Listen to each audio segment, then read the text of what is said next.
जय हिंद साथियों, आप सभी का स्वागत है नेक्स्ट लेवल एकेडमी के इस प्लेटफॉर्म पर। मैं रितेश कुमार, आपका शिक्षक, आपका मेंटर, आप सभी का स्वागत करता हूं। दोस्तों, आज जो हम पढ़ने वाले हैं वो क्लास 6 का तीसरा एक्सरसाइज आरंभिक नगर। आरंभिक नगर में हम लोग पढ़ेंगे सिंधु सभ्यता के बारे में, सिंधु सभ्यता की कहानी के बारे में जानेंगे, उस समय के भवन निर्माण की शैलियों के बारे में जानेंगे, नल, नाले, सड़क के बारे में जानेंगे और साथ ही नगरीय जीवन की क्या क्या विशेषता थी उसके बारे में देखेंगे। साथ ही नगर और उनकी नगर प्रणाली, सड़क प्रणाली, इस सभी पे बात करेंगे और उस समय के मनुष्य क्या खाते थे, किस चीज़ का व्यापार करते थे, उस पर हम लोग विशेष ध्यान देंगे। ये जो क्लास है वो क्लास 6 के बच्चे के साथ साथ जितने भी जनरल क्वेश्चन की तैयारी कर रहे हैं, वनडे एग्जाम का तैयारी कर रहे हैं या यूपीएससी बीपीएससी के की तैयारी कर रहे हैं, उन लोगों के लिए बहुत ही इंपॉर्टेंट हो जाता है, क्योंकि सिंधु सभ्यता एक अपना बहुत ही बड़ा योगदान किसी भी एग्जाम में निभाता है। जब आप किसी भी एग्जाम को देंगे तो उसमें प्राचीन भारत में आपका सिंधु सभ्यता से कम 1 से 2 क्वेश्चन रहता ही रहता है, एकदम श्योर। चलिए हम देखते हैं क्लास 6 में क्या क्या दिया गया है सिंधु सभ्यता को। हमने इस चैप्टर को, ये आपका विषय सूची है, हमने इस चैप्टर को कितने भागों में बांटा है? 9 भागों में बांटा है। हम जो भी अभी तक चैप्टर पढ़ चुके हैं, जो भी एक्सरसाइज पर हैं, उसको हम क्या किए, पॉइंट बाय बांट के पढ़े हैं। सबसे पहले हड़प्पा की कहानियां जानेंगे। हड़प्पा सभ्यता, हम लोग कहते हैं सिंधु सभ्यता, सिंधु सभ्यता। दूसरा हम लोग बोलते हैं हड़प्पा सभ्यता। तीसरा हम इसी को बोलते हैं सिंधु घाटी की सभ्यता।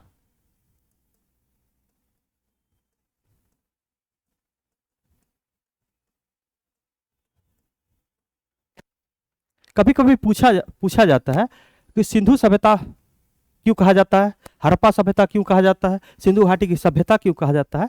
इस पे हम लोग बात करते हैं। थोड़ा सा बात है, इसको हम लोग कर लेते हैं। ये आपको एग्जाम के पॉइंट ऑफ व्यू से बहुत इंपॉर्टेंट हो जाता है। सिंधु सभ्यता इसलिए कहा जाता था क्योंकि ये जो सभ्यता सर्वप्रथम खोजी गई थी वो सिंधु नदी के आसपास खोजी गई थी, सिंधु और सरस्वती के आसपास खोजी गई थी, इसलिए इसे सिंधु सभ्यता कहा गया था। इसको जो सिंधु सभ्यता कहे थे वो 1826 ईस्वी में जॉन मार्शल के द्वारा कहा गया था। ठीक। हड़प्पा सभ्यता तो आप लोग पिछले क्लास में या हमने जब एंशिएंट हिस्ट्री पढ़ाया था तो उसमें हमने बताया था, पुरातत्वविदों का एक नियम होता है, जिस स्थल को का किसी भी सभ्यता का या किसी भी चीज का जिस स्थल का प्रथम बार खोज किया जाता है उसी के नाम पे उसका नाम रखा जाता है। इसलिए इसका नाम क्या, सबसे पहले कौन सा स्थल खोजा गया था? 1921 में खोजा गया था हड़प्पा सभ्यता, इसलिए इसका नाम क्या रखा गया था? हड़प्पा सभ्यता रखा गया। और सिंधु घाटी की सभ्यता इसलिए कहा गया क्योंकि सिंधु के आसपास जो इसका क्षेत्र था, इसलिए इसको सिंधु घाटी की सभ्यता कहा गया। ठीक है। ये जो कहे थे मुगल रफीक के द्वारा कहा गया था। सब बहुत तो उस समय के इतिहासकार थे जिनके द्वारा कहा गया था। चलिए हम इस पर, ये छोटी सी बात है जिसको हम लोग ने जाना। अब हम लोग आते हैं सिंधु सभ्यता के दरमियान भी वर्ल्ड में 2-3 और सभ्यता थी, जिसमें हम लोग मेसोपोटामिया की सभ्यता देखते हैं, मिस्र की सभ्यता देखते हैं और चीन की सभ्यता देखते हैं। जिस तरह हमने बोला सिंधु सभ्यता नील कहते हैं, सिंधु सभ्यता सिंधु घाटी की सभ्यता, सिंधु नदी के तट पर इसकी विस्तार था, उसी तरह हम लोग जब मेसोपोटामिया की सभ्यता देखते हैं तो ये सभ्यता का विकास हुआ था दर्जला और फरात नदी के तट पे हुआ था। किस नदी पे हुआ था? दर्जला और फरात नदी के तट पे हुआ था। उस पर बाद हम आते हैं मिस्र सभ्यता की बात करते हैं। मिस्र की सभ्यता जब हम बात करते हैं तो मिस्र सभ्यता की बात जब बात करते हैं तो आपको आप लोग पढ़ते हैं जो नील नदी की देन को ना मिस्र, अभी भी किस हम जानते हैं उपनाम, जब भौगोलिक नाम देखेंगे तो नील नदी के की देन के नाम से हम लोग किसे जानते हैं? मिस्र के। तो उसी के तट पर मिस्र की सभ्यता पनपी थी। और हम लोग का जो पड़ोसी देश है चीन, ये जो है हांगो और यांगसी नदी के तट पर इस सभ्यता की जन्म हुई थी। ठीक है। जिसमें मेसोपोटामिया की सभ्यता सबसे लंबी सभ्यता चली थी। ठीक है। तो ये आप लोग जान लीजिएगा। और मेसोपोटामिया की सभ्यता के जो लोग थे वो सिंधु सभ्यता के लोगों को क्या कहते थे, क्या कह के बुलाते थे? मेलहुआ कह के बुलाते थे। वो हम लोग आगे देखेंगे। चलिए हम लोग देखते हैं क्या क्या हड़प्पा की कहानियां देखेंगे, इन नगरों की विशेषताएं जानेंगे, इन नगरों की क्या विशेषता है, इनकी ढांचाई क्या थी, कौन सी स्थल पर क्या चीज़ मिला है, यह हम देखेंगे।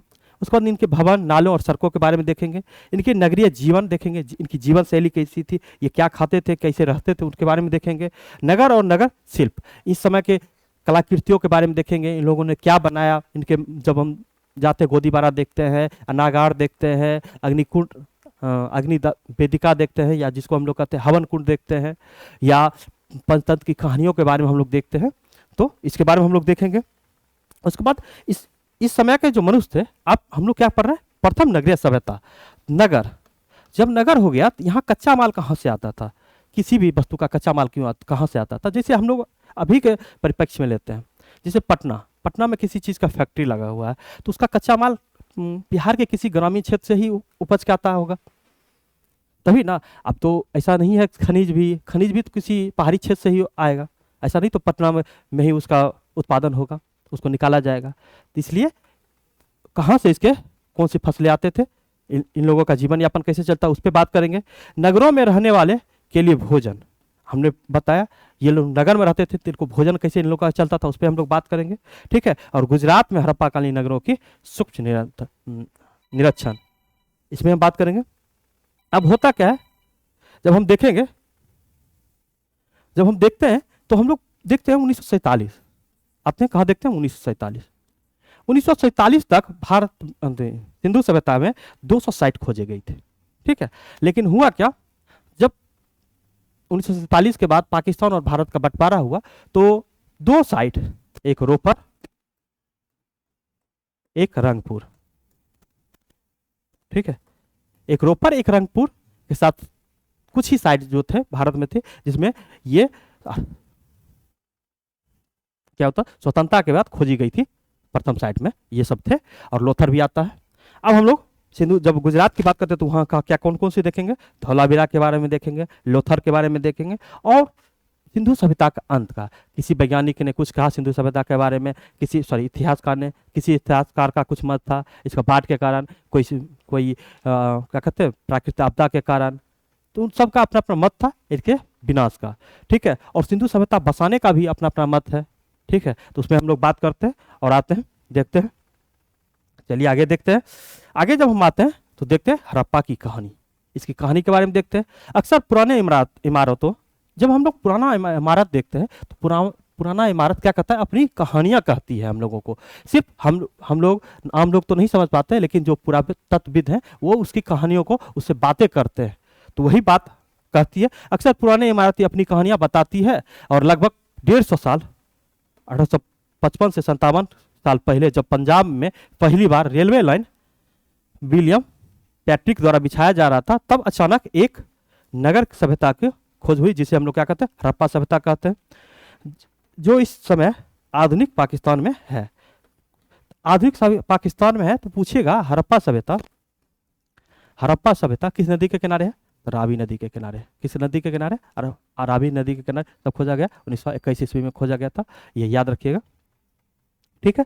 तो कहा जाता है हड़प्पा सभ्यता की जो खोज हुई थी, सिंधु सभ्यता में जो प्रथम स्थल की खोज हुई थी वो हड़प्पा की खोज हुई थी, ठीक है। और कब खोज हुई थी, 1855 से 57 में इसको प्रथम बार जब रेल लाइन लाहौर के क्षेत्र में, पंजाब के क्षेत्र में जब रेल लाइन बिछाया गया था, तो उस समय रेल लाइन बिछाने के समय यहाँ थे 2 भाई थे, विलियम, एक पैट्रिक थे और बटन भाई थे, ठीक है। तो उन्हीं के द्वारा खोजा गया था, लेकिन वो लोग उन्हें इस पर उतना ध्यान दिए नहीं। बाद में जाके जब जॉन मार्शल आए तो जॉन मार्शल के निर्देशन में इसकी अच्छी तरह से उत्खनन किया गया था, वो आगे हम लोग देखेंगे। फिर आते हैं अगला बात। उसके बाद लगभग 80 साल पहले पुरातत्वविदों ने इस स्थल को ढूंढा। इस नगर की खोज सबसे पहले हुई, इसलिए बाद में मिलने वाली इस तरह के सभी पुरास्थलों में से जो इमारतें और चीज़ें मिली उन्हें हड़प्पा सभ्यता की इमारतें कही जाने लगी। अब होता क्या है, हमने बोल दिया पुरातत्वविदों का कहना यह था जो स्थल खोजी गई वो हड़प्पा प्रथम स्थल उसी के नाम पर रखा गया, लेकिन सिंधु के तट पर इस सभी चीज़ों की खोज की गई थी, इसलिए इसे कहा गया सिंधु सभ्यता कहा गया। और इस सिंधु सभ्यता के अंतर्गत जो भी इमारतें मिलेगी, जो भी वस्तुएं मिलेगी, उसको क्या कहा जाएगा, सिंधु सभ्यता की इमारतें कही जाएगी, या सिंधु सभ्यता की सिक्के कही जाएगी, मोहरें कही जाएगी, तो उसके नाम से जाने जाता है, ठीक है। उसमें आते हैं।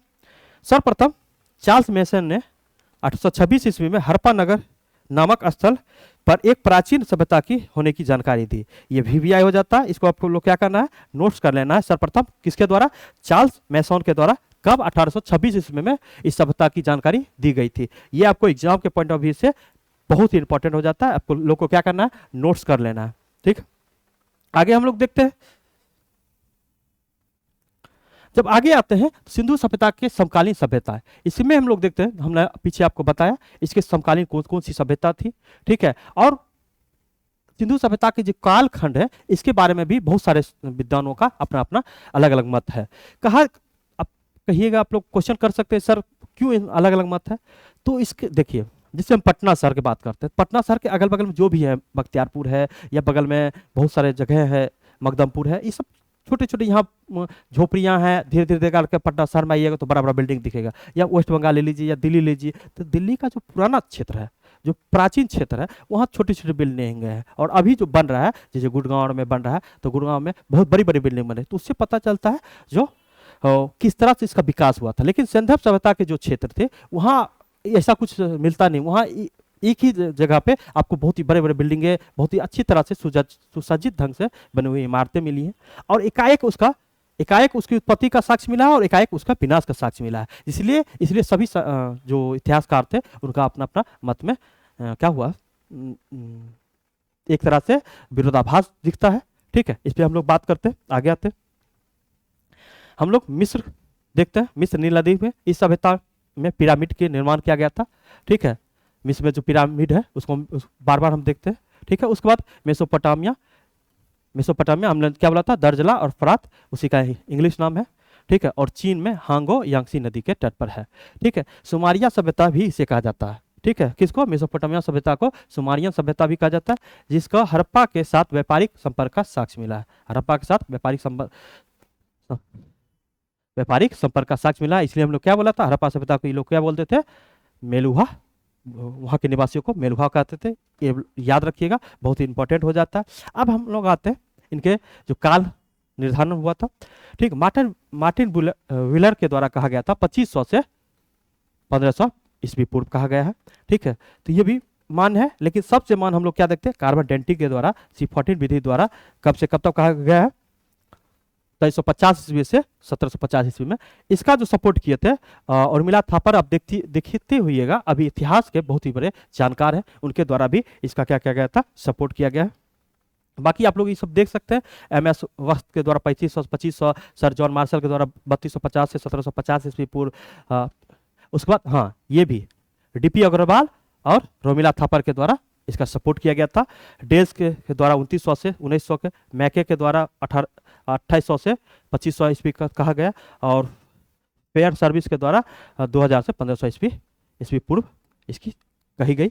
लेकिन हम लोग किसको याद रखेंगे, ज़्यादातर इसको याद रखेंगे और इनका भी याद रखेंगे, अग्रवाल जी को, और साथ में रोमिला थापर को भी हम लोग याद रखेंगे। ये आपके लिए बहुत ही इंपॉर्टेंट हो जाता है। ठीक, आगे हम लोग आते हैं हड़प्पा के नगरों की विशेषता। इसकी नगरों का विशेषता क्या था, इस पर हम लोग छोटी सी बातें करते हैं। ठीक, हड़प्पा के कई नगरें 2 या 2 से अधिक, उससे अधिक हिस्सों में विभाजित थे। जिसमें हम लोग बात करते हैं, हड़प्पा के जितने भी नगर थे 2 या 2 से अधिक हिस्सों में विभाजित थे। जिसमें हम लोग एक देखते हैं धौलावीरा। धौलावीरा हम जब देखते हैं तो वो जो था इस तरह से उसका, ठीक है,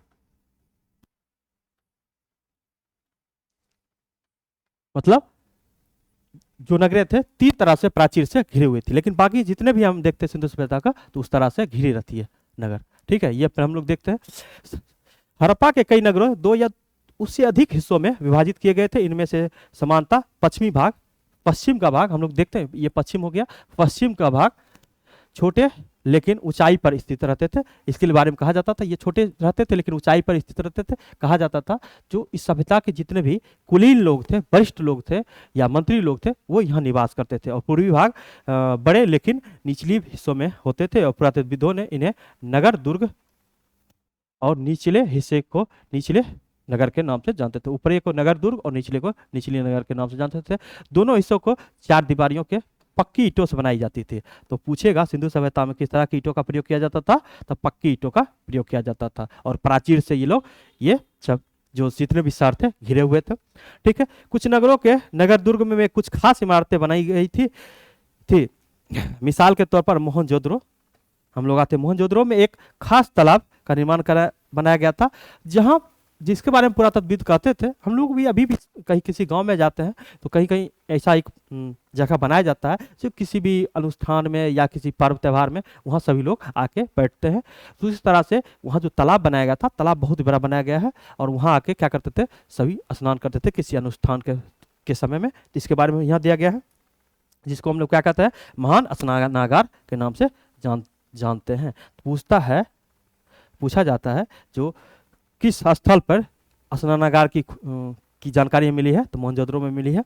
तालाब को बनाने में ईंटों, प्लास्टर का इस्तेमाल किया गया है और पानी के रिसाव को रोकने के लिए ईंटों पर प्लास्टर और चारकोल की परतें चढ़ाई जाती थी। कोई ज़रूरी नहीं है ये सब जानने का, ये बच्चों के जानने के लिए है, लेकिन एग्जाम के पॉइंट ऑफ व्यू से उतना इंपॉर्टेंट नहीं है।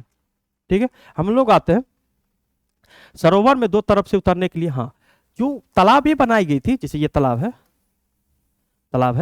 तो तालाब में यहाँ भी सीढ़ियाँ बनाई गई थी उतरने के लिए और इधर से भी सीढ़ियाँ बनाई गई थी उतरने के लिए। ठीक है, तो ये लोग हम लोग देखते हैं दोनों तरफ से सीढ़ियाँ बनाई गई थी और चारों ओर कमरे बनाए गए थे, छोटे छोटे कमरे बनाए गए थे जहाँ कपड़ा एक्सचेंज कर सकते हैं। और ठीक है, और एक कुआं बनाया गया था, उसके बाद इसे खाली कर दिया जाता था।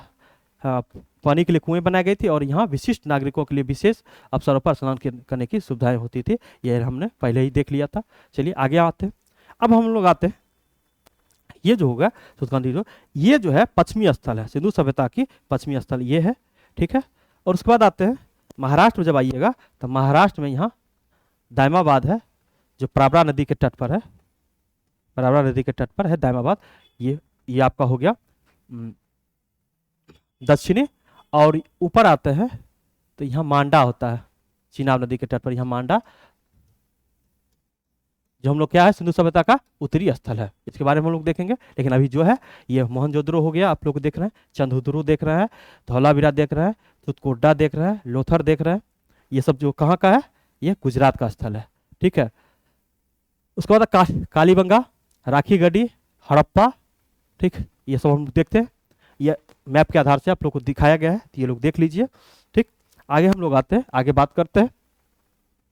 आगे हम जब बात करते हैं तो ये जितने भी स्थल हैं, छोटे छोटे स्थल हैं, जिसमें से 3-4 स्थलों को हमने नाम दिया है और उसके बारे में वहाँ उसका उत्खनन कब हुआ, किसके द्वारा खोजा गया था और वहाँ क्या क्या मिला है, ये परीक्षा के पॉइंट ऑफ व्यू से बहुत इंपॉर्टेंट हो जाता है। तो इसलिए इस पर क्या कहिए, VVIR लगाकर आप लोग पढ़िए। ठीक है, इसको याद रखना है। चलिए आगे आते हैं, देखते हैं। सबसे पहले आते हैं हड़प्पा। ये किस नदी पे है, रावी नदी पे। ठीक है, और साहिवाल जिला जो है पाकिस्तान में, या मोंटगोमरी जिला प्राचीन में था, अभी साहिवाल जिला में इसका क्या है, खोज किया गया है, अभी स्थित है। दयाराम साहनी के द्वारा कब 21 होगा 1921 ईस्वी में खोजा गया था। यहाँ मुख्य चीज क्या मिला, इस पर हम लोग बात करते हैं। इसमें हम लोगों को अन्नागार, ठीक है, शंख से बने हुए बैल, ये ठीक है, और उसके ये दो चीज अब बहुत इंपॉर्टेंट हो जाता है, इसको याद कर लीजिएगा। क्या क्या, शंख से बने हुए बैल और अन्नागार की खोज यहाँ किया गया था, कहाँ, हड़प्पा में। ठीक, उसके बाद हम लोग आते हैं मोहनजोदड़ो। ये सिंधु नदी, लड़काना जिला पाकिस्तान में पड़ता है, राखालदास बनर्जी द्वारा खोजा गया स्थल है। और यहाँ का अन्नागार, जहाँ अन्न भंडार रहता था, जैसे पटना आइएगा तो पटना में गोलघर है, स्नानागार। ठीक है, ये दो हो गया। और मृतकों का टीला, इसका नाम जो है मोहनजोदड़ो का नाम ही होता है मृतकों का टीला, इसका शाब्दिक अर्थ होता है मृतकों का टीला, ये हम लोग देख लेंगे। साथ ही यहाँ पशुपति की मूर्तियां मिली है। ठीक है, पशुपति की मूर्तियां मिली है और साथ ही इसके जो सिक्के थे, मोहरे थे, मोहर पर भी पशुपति की क्या किया था, अंकन किया गया था। मोहर जैसे चौखुट मोहर है और उस पर क्या गया, पशुपति के पिक्चर का छाप मारा गया है। ठीक है, हम लोग आते हैं, ये हो गया इंपॉर्टेंट हो गया। ये दोनों स्थल जो है अभी फिलहाल पाकिस्तान में। अब हम लोग जो दो स्थल हैं वो भारत में है। सबसे पहले आते हैं कालीबंगा। कालीबंगा का मतलब होता है काली चूड़ियाँ। ये घग्गर नदी के किनारे राजस्थान में पड़ती है और इनका खोज किसके द्वारा किया गया था, आमला चंद घोष के द्वारा किया गया था। यहाँ सबसे इंपॉर्टेंट है जो हल द्वारा जुते हुए खेत की साक्ष्य मिली है। ठीक है, और किसका साक्ष्य मिला, हल द्वारा जीते हुए खेत का साक्ष्य मिला है, अग्नि कुंड का साक्ष्य मिला है और बेलनाकार मोहर मिला है। ठीक है, तो ये बेलनाकार मोहर भी VVI हो जाता है। आप लोग ये दो चीज बार बार आप लोग पढ़ते होंगे, ये होइएगा, लेकिन बेलनाकार मोहर का साक्ष्य भी कहाँ से मिला है, याद रखिएगा, कालीबंगा से। और लोथल जो है भगवा नदी पर अहमदाबाद गुजरात में है, रंगनाथ राव द्वारा खोजा गया है। कब, 1957 ईस्वी में। कब खोजा गया? 1957 ईस्वी में खोजा गया था। इस यहाँ सोने के मनके मिले हैं। क्या मिले? सोने के मनके मिले हैं। और यहाँ जो मिला, गोदीबारा मिला है। गोदीबारा अभी का बंदरगाह है, ठीक है, और ईंट से बना हुआ बंदरगाह है। किससे बना हुआ? ईंट से बना हुआ बंदरगाह है, इसलिए इंपॉर्टेंट हो जाता है। हम लोग क्या करेंगे? याद रखेंगे। चलिए आगे आते हैं। सॉरी, यही आप लोग देख रहे हैं, ये आपका हो गया मोहनजोदड़ो में जो स्नानागार खोजा गया था, वही स्नानागार। देखिए यहाँ एक उतरने के लिए सीढ़ियाँ, ठीक है, एक सीढ़ियाँ यहाँ है, ठीक। और ये देखिए कपड़ा बदलने के लिए जो है, सब देख रहे हैं, ये देखिए। और ये जो है, ये ये आपका हो गया गुजरात से जो खोजा गया है गोदीबारा, उसका साक्ष्य। चलिए हम लोग आते हैं, छोटा छोटा चीज़ है जिस पे हम ध्यान देते हैं, मैप के फोटो के द्वारा आपको दिखाया गया है, ठीक है। अब हम लोग आते हैं हड़प्पा नगरी। हड़प्पा नगर आधुनिक पाकिस्तान के पंजाब और सिंध प्रांत तथा भारत के, हड़प्पा नगर का विस्तार कहाँ कहाँ है उसके बारे में हम लोग देखते हैं। देखिए पाकिस्तान के दो स्थान का नाम है, पंजाब, सिंध, बलूचिस्तान। उसके बाद हम लोग आते हैं ईरान का। ईरान में भी ये स्थल, दो स्थल हैं। उसके बाद भारत में जब आते हैं तो आप लोग गुजरात देख रहे हैं, राजस्थान देख रहे हैं, हरियाणा देख रहे हैं, पंजाब देख रहे हैं, उत्तर प्रदेश की पश्चिमी हिस्सा उत्तर प्रदेश को देख रहे हैं, महाराष्ट्र देख रहे हैं। तो ये सब जगह पर भी इसका खोज की गई है। जैसे मिट्टी के लाल बर्तन जिन पर काले रंग की चित्र बनाए थे, पत्थरों के बाट और मोहरे के साक्ष्य मिले हैं, मनके और तांबे के उपकरण मिले हैं, पत्थरों के साक्ष्य मिले, ये सब बता कहने का मतलब ये हुआ सिंधु सभ्यता में कौन क्या क्या चीज़ वस्तुएं मिले उसके बारे में। इस पर उतना जोर नहीं देंगे, जो हम लास्ट में जब ये चैप्टर खत्म होगा तो इसका एक आपको पूरा तरह से हैंड लिखे रिटर्न नोट्स दे देंगे, जिसमें आपको अच्छी तरह से कहाँ क्या स्थल, किस स्थल पर क्या मिला था, वो आपको 6 से बढ़ के हम लोग एक नोट्स तैयार करके आपको दे देंगे। या मैम क्या कहते हैं, आपको हम कह देंगे टेक्नीशियन के द्वारा आपको एक पीपीटी या पीडीएफ प्रोवाइड कर दिया जाएगा, जिसमें पूरी तरह से आपको एक अच्छी तरह से मैप के द्वारा दिया हुआ सब चीज़ मिल जाएगा, ठीक है। नोट्स के लिए आप लोग को टेंशन नहीं लेना है, नोट्स आप लोग को जाना है और नेक्स्ट लेवल एकेडमी के साइट, क्या कहते हैं, टेलीग्राम साइट पे जाना है, और वहीं आपका क्विज भी हो जाएगा। जिनको क्यूज देना है, क्यूज भी जाकर वहाँ दे सकते हैं, और साथ ही आपको क्या मिल जाएगा, वहाँ नोट्स भी प्रोवाइड हो जाएगा, ठीक है। हम लोग आते हैं अब भवन, नाले और सड़कों के बारे में पढ़ते हैं। उस समय के भवन कैसे थे, उस समय के नाले कैसे थे, और सड़क कैसे थे, उस पर हम लोग बात करते हैं। सिंधु सभ्यता के जो सड़कें थे चौड़ी थी, बहुत ही अच्छी सड़कें थी, क्योंकि ये कैसी है, नगरीय सभ्यता है। कैसी सभ्यता? और नगरीय सभ्यता है, तो आप भारत के किसी भी नगर में जाते हैं तो उसकी सड़कें कितनी चौड़ी हैं, उनकी ड्रेन सिस्टम के द्वारा रहता है, ठीक है। नाले अच्छी तरह से बनाए रहते हैं, सड़कें भी अच्छी रहती हैं, और भवन भी बड़े बड़े रहते हैं, ठीक है। मुख्य सड़कें लगभग 10 मीटर चौड़ी थी। समझ लीजिए उस समय के मुख्य सड़कें कितने मीटर थी, 10 मीटर चौड़ी थी, जो आधुनिक नगरों की बड़ी बड़ी सड़कों के बराबर थी। सड़कों के दोनों ओर मकान बनाए जाते थे। अभी भी सड़कों के दोनों ओर क्या है, मकान बनाए गए हैं। इस पर हम लोग आते हैं, ठीक। ये एक पॉइंट हो गया। मकानों की दीवारें मोटी और मजबूत होती थी। देखिए अभी भी हम लोग ग्रामीण क्षेत्र में जब मकान बनता है तो सब कम से कम जो हम लोग भीत कहते हैं, या जिसको हम कहते हैं ग्राउंड फ्लोर के जो चारों दीवारें रहते हैं, जो घर के चारों बगल के दीवारें रहते हैं, वो आप कम से कम 10 इंची, किसी जो जिनका जैसा पैसा रहता है 15 इंची रहता है, लेकिन घर के अंदर के जो दीवारें रहते हैं वो 5 इंची रहते थे। तो उस समय भी 20 इंची 25 इंची 20 इंची तक 15 इंची तक की दीवारें रहते थे। उस पर हम लोग बात करते हैं, ठीक है। मकानों दीवारें मोटी तथा मजबूत होती थी। दीवारों पर प्लास्टर तथा रंग किए जाते थे। जिस तरह अभी भी देखते हैं घर पे क्या बाहर से प्लास्टर किया जाता है और अच्छे अच्छे रंगों से रंगा जाता है, उस समय भी किया जाता था। छत सपाट होते थे, जिस तरह अभी होते उसी तरह से रहते थे, और उनमें खिड़कियां कम परंतु दरवाजे अधिक होते थे। उस समय के लोग क्या करते थे, खिड़कियां कम रखते थे लेकिन दरवाजे अधिक रहते थे। इनके दरवाजे लकड़ियों के बने रहते थे। अभी भी क्या है, अभी तो लकड़ी के साथ लोहा का भी लोग बनाता है, एल्युमिनियम का भी बना लेता है, ठीक है। हम लोग आते हैं, ठीक है। उसके बाद रसोई में एक चूल्हे होते थे, और वहीं पर धान और तेल रखने के लिए रसोई घर में आप जब जाते हैं, अभी भी आप अपने रसोई घर में जाते हैं तो वहाँ आपको क्या मिलता है, वहाँ एक चूल्हा रहेगा, मसाले रहेंगे, खाने की सारी सामग्रियाँ रहेगी, कच्ची सब्जियाँ रहेंगी, दूध रहेंगी, जो भी है खाली वस्तु वहीं। तो उस समय भी उस तरह से वहाँ रखी रहती थी, ठीक है। और मकानों में एक आंगन होते थे जिसके चारों ओर कमरे होते थे। जिस तरह हम लोग भी आप देखते हैं, कहते हैं 4 BH 2 BH रहता है, तो वहाँ एक बरांडा रहता है और यहाँ एक रूम रह गया, एक रूम यहाँ हो गया, बगल में किचन हो गया, लैट्रिन हो गया। तो इस तरह से उस समय भी एक तरह से क्या कहते हैं, आर्किटेक्ट इंजीनियर द्वारा बनाया गया एक अच्छा से मकान रहता था। ठीक है, इस पर हम लोग बात करते हैं। जहाँ क्या होता था, भोजन पकाने के लिए चूल्हे भी रहते थे, मिट्टी के चूल्हे बनाए रहते थे, अभी की तरह गैस यूज नहीं होता था। आगे आते हैं, आगे देखते हैं। उसके बाद हम लोग आगे जब देखते हैं तो बकरा बकरी, और अभी हम लोग देखते हैं जो हम जानवरों को पालतू बनाते हैं, पालतू जानवर रखते हैं, तो उस समय भी जानवर पालतू रहते थे, बकरा बकरी और कुत्ते जैसे घरेलू जानवर भी आंगन में रहते थे। कहाँ रहते थे? आंगन में रहते थे। और कुछ घरों में हुई भी होती है, जिसके पता चलता है कि घर के अंदर पानी सदैव उपलब्ध रहता है। ठीक है, तो आंगन में जानवर भी रहते थे और पानी भी सदैव वहाँ उपलब्ध रहता था। इसके बारे में हम लोग देखते हैं, हर नाली में हल्की ढक्कन ढक्कन होती है ताकि पानी आसानी से बह सके। ढलान होना चाहिए,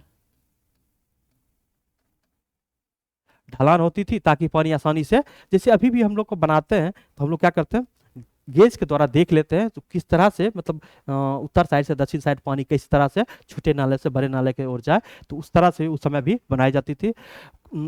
उसके बाद जितने भी सिंधु सभ्यता के जितने भी स्थल नहीं थे, उसका जो घर बनाया हुआ रहता था, उसका जो मुख्य द्वार रहता था, क्या रहता था, सड़क के पीछे और पीछे की ओर उसके मुख्य दरवाजे रहते थे। लेकिन ठीक है, ये हम लोग देखते हैं, आगे पढ़ते हैं। अक्सर घरों के नालाओं तथा सड़कों की नालियां से सड़कों को नालियों से जोड़ दिया जाता था, जो बाद में बड़े नालों में मिल जाते थे। नालों के ढके होने के कारण इसमें जगह जगह पर मैन होल बनाया जाता था। अभी भी देखते हैं मैन होल, जिससे क्या करते हैं, मैन होल के द्वारा आसानी से नाले को साफ किया जाता है, जिसके जरिए साफ और देखभाल किया जाता था। हम लोग यही देख रहे हैं। ठीक है, ये सीढ़ियाँ उस समय की बनाई गई है। आते हैं हम लोग देखते हैं, ये देख रहे हैं, सड़क देख रहे हैं, नाला देख रहे हैं बनाया हुआ है, तो यही है। उसमें एक कुआं है, सिंधु सभ्यता जो हम लोग देख रहे हैं, स्नानागार के बीच जो कुआं था उसको हम लोग देख रहे हैं। ये सड़क का चित्र हो गया। ठीक है, नगरीय जीवन। अब नगरीय जीवन पर बात कर रहे हैं। अभी हम पटना से पढ़ा रहे हैं, कोई दिल्ली से पढ़ा रहे हैं, या कोई बम्बई से पढ़ा रहे हैं, या कहीं रह रहे हैं, तो उनका जीवन शैली कैसा है। नगर में जानते हैं ना, नगर का जो जीवन है, शैली है, वो भागम दौड़ पे आश्रित है। यहाँ हर क्षण कुछ ना कुछ करते रहना। ग्रामीण क्षेत्र में क्या होता है, लोग किसानी करते हैं, या किसानी से, खेती से संबद्ध चीज़ों पे आश्रित रहते थे, जैसे पशुपालन करते हैं। तो क्या करते थे, पशुओं को छोड़ दिए खेत में, आराम से वहाँ बैठे हुए अब। ठीक है, लेकिन यहाँ क्या होता था, नगर में आप कुछ ना कुछ करते ही रहना है। और साथ ही आप लोग स्टूडेंट हैं, तो आप लोगों के लिए तो और भी टाइम नहीं रहता है। अभी ये एग्ज़ाम खत्म हुआ तो वो एग्ज़ाम आ गया, वो एग्ज़ाम खत्म हुआ तो वो एग्ज़ाम आ गया, इसका पीटी निकला तो उसका मेंस देना है, उसका मेंस दे दिया तो उसका मेरिट अथी कहते हैं इंटरव्यू को तैयारी करना है। तो उसी में हम लोग का लाइफ लगा रहता है। ठीक है, ठीक। उसके बाद हड़प्पा के नगरों में बड़ी हलचल बनी रहती थी। अब हम क्या होता है, अभी भी हम लोग के नगर में क्या होता है, बहुत ज़्यादा हलचल रहता है। ठीक,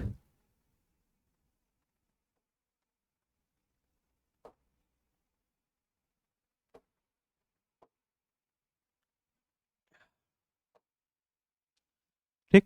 इसके अलावा नगरों में बड़ी हलचल रहते थे। इसके अलावा नगरों में शिल्पकार स्त्री पुरुष भी रहते थे, जो अपने घरों और उद्योग स्थलों में तरह तरह की चीजें बनाते थे। और मिट्टी के खिलौनों का भी साक्ष्य मिला है, बहुत ही इंपॉर्टेंट हो जाता है, पूछता है सिंधु सभ्यता में मिट्टी के खिलौने का साक्ष्य कहाँ मिला है। उसके बाद हम लोग देखते हैं, यहाँ जो ये देख रहे हैं मिट्टी के खिलौने का, ये घोड़ा हो गया, ये कुत्ते के जैसा लग रहा है, बैल के जैसा लग रहा है, हाथी का मोहर पे लगा हुआ है। ये सिंधु सभ्यता का जो है प्रसिद्ध एक सिंग वाला जंतु, जिसको वो पूजने मानते थे, उसका साक्ष्य है। ठीक है, हम लोग आगे आते हैं।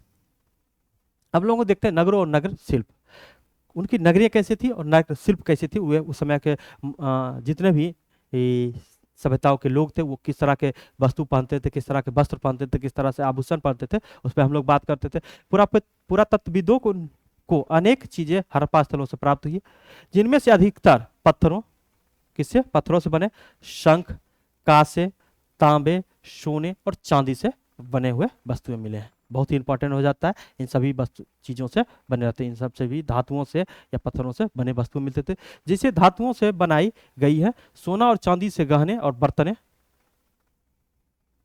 गहने तथा बर्तनें तांबे और कांसे से बनी होते थे। औजार, हथियार, गहने और बर्तनें बनाई जाती थी। तो ये कहा जाता है, जो सोना चांदी का अभी भी देखते हैं हम, सोना चांदी और प्लेटिनम का आभूषण रहता है। ठीक है, तांबा हो गया, स्टील हो गया, लोहे का भी हम लोग बर्तन यूज करते हैं, पत्थरों का औजार यूज करते हैं। ठीक है, तो ये सब बारे में, हाँ अभी हम देखते हैं जो क्या कहता है, जो प्लास्टिक का भी हम लोग बर्तन यूज करते हैं, या चीनी मिट्टी का बर्तन भी यूज करते हैं। ठीक है, उसके बाद हम लोग क्या करते हैं, बाट देखते हैं। बाट मतलब समझते हैं, मन का बाट देखते हैं। बाट मतलब जो हम लोग वेट करते हैं ना, जिसको हम लोग कहते हैं बटखारा, उसको उसी को बाट कहते हैं। ठीक है, इस पर हम लोग करते हैं। हाँ, फल के मतलब पत्थरों का औजार जो बनाया रहता है उस पर हम लोग बात कर रहे हैं। ठीक, आगे आते हैं। यहाँ के लोग पत्थरों की मोहरें बनाते थे। क्या बनाते थे? पत्थरों की मोहर रहते थे। इनका इनका किस तरह से बनाते थे? आयताकार रहता था और जानवरों का चित्र अंकन रहता था। उस समय क्या रहता था? जानवरों का चित्र अंकन रहता था। हड़प्पा के नगरों में मनकों के निर्माण में कार्लिनियस पत्थर का, किस पत्थर का? कार्लिनियन पत्थर का यूज किया जाता था। और बाट बनाने के लिए चाट पत्थर का यूज किया जाता था। पत्थर का? चाट पत्थर का प्रयोग किया जाता था।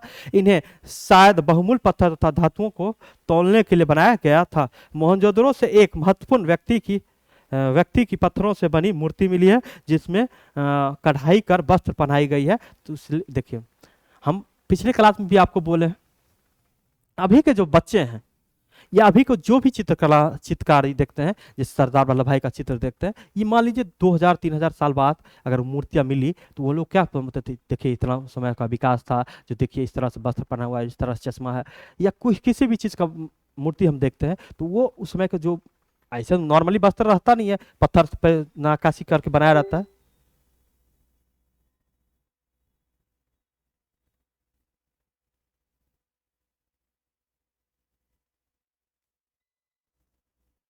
कितना मिनट में?